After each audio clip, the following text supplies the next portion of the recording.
I'm speaking today to UK coach, mentor, and author, Jessica Mcgregor Johnson. Hi, Jessica. Thank you so much for letting me interview you today. Askimo TV's International Library of Interviews with Experts. Hi, Joanne. Really lovely to see you today too. Jessica, today we're going to be having a discussion about realizing your potential. Who am I and how to reconnect with yourself? So let's start off with, why is who I am one of the biggest questions people ask themselves? Well, got a couple of hours. In a nutshell, it is really the kind of the number one question that everybody has. And I personally believe it's because there's part of us inside of us that is wanting to connect with ourselves, with other people in the world, and that who am I question is part of that feeling connected.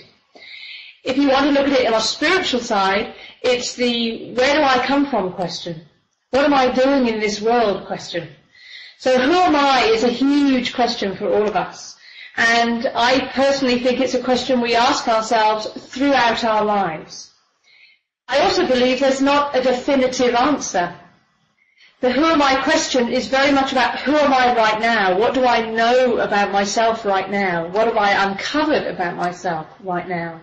How do I connect to that inner voice that we all have? That's part of the who am I too. So it's a big question that I think we constantly answer throughout our lives. Some of us do it in a more kind of concentrated and focused way, and others don't. But whichever way you do it, it's a question that you're always going to be answering. Tell me about the different levels that people ask themselves this question. Well, there's the first level, which is this kind of who, like the emphasis on the who. Who am I? And that's very much about the outer world, who am I think. I think it's who am I in the world? Am I mother or daughter? Am I, father or husband? What's my role in the world? Am I a career person, or am I stay at home and create a family? Where do I stand in the world? What house do I live in? What car do I drive? That's very much that first level of what I call the materialistic level of who am I.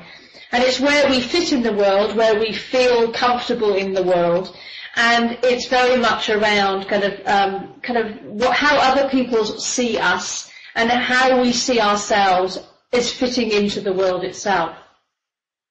The second level is the who am I, and the am part of it is a kind of more deeper, it's like a connection to ourselves and what is important for us, what our belief systems are. What do we believe about how the world works, how we are in the world, what we can and can't do in the world. So the am side of it is very much on the side of where our beliefs lie. And we build a picture, an internal picture of ourselves. The interesting thing about that is that can change very much, because as we go through life, we can question our beliefs. Because we've only picked them up. They're just thoughts we've thought about for a long time. And so that side of us can be very much shifted if we realize that we have a belief that doesn't actually serve us, the am bit isn't actually who we want to be, then we can really kind of change that side of us. Excuse me 1 second. And the third level, which is the who am I. And the I is a much deeper I. It's not the surface I, or what I call the egoic I. It's the deeper I, which is, I think, where we connect when we meditate, when we take time out, that time when maybe we go for a walk in the forest and everything quietens down and our mind quietens down. And we touch into what feels like a deeper place within us. And that's the true I, the soul, the spirit, whatever you want to call it. In the Indian tradition it's called the Atman. And it's that connection that I think we are all looking for. And that makes us feel more connected in the world, more connected to the bigger world, the energetic world.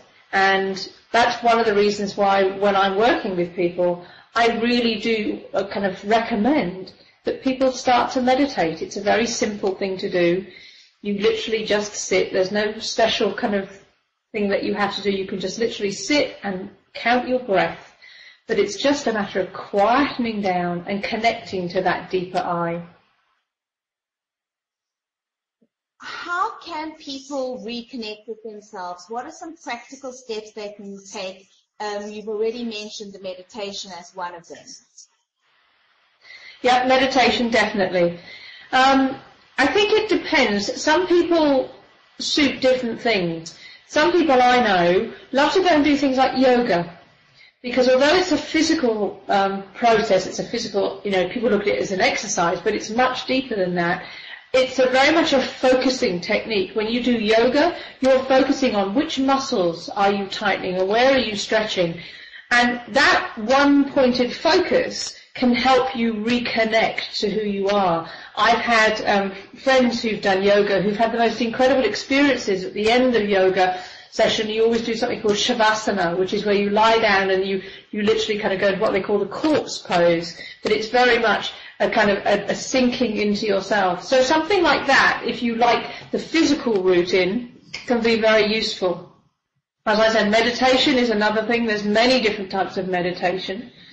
For some people, that's too static, and they don't feel comfortable enough sitting there. And the one thing I do say to everybody is, just do it for 2 minutes and see how you feel.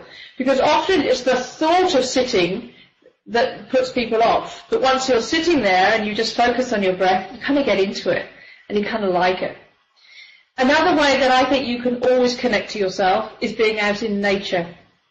I think wherever you are, if you can get out if you're in the middle of city in a park, if you're in the countryside, you can just go and roam the countryside. Anything that connects us to earth, anything that takes us out of our concrete world and takes us into into the kind of connecting to the earth. I live by the beach and I will go for a walk along the beach. There's something about a repetitive action that very much puts us into our brains into a different brain state. You know when you're driving home and you get home and then you don't know how you got home?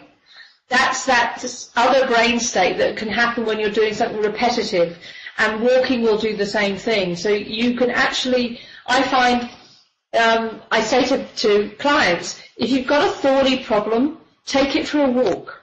Because your mind will drop in deeper and you will connect to the wise side of yourself, and often that's where your answers will lie.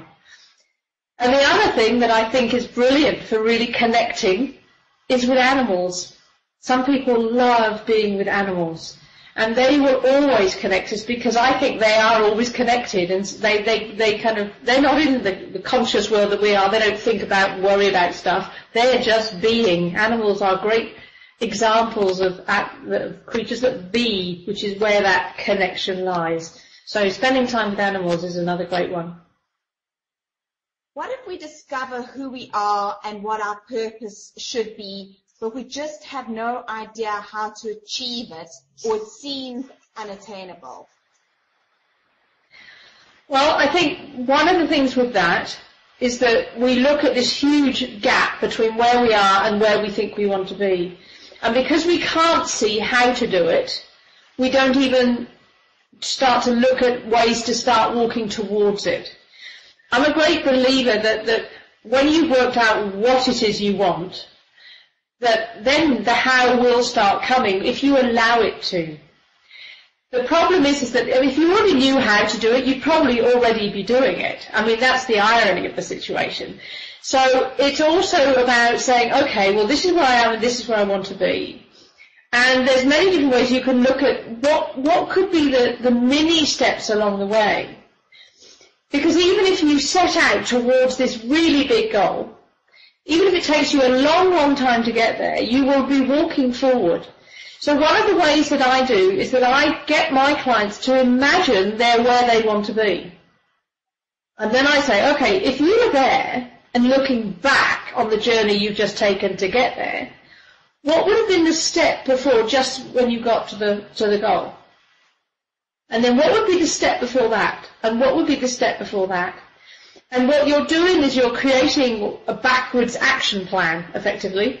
So in other words, you're creating the steps backward. It's much easier to stand at the top of the mountain, and I know this because I do a lot of hiking, to stand at the top of the mountain and see the path you've just come up.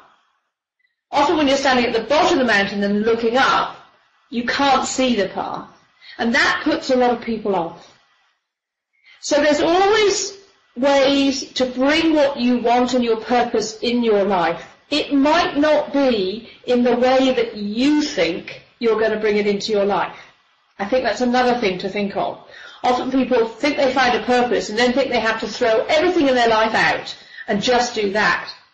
And that's a bit throwing the baby out with the bathwater.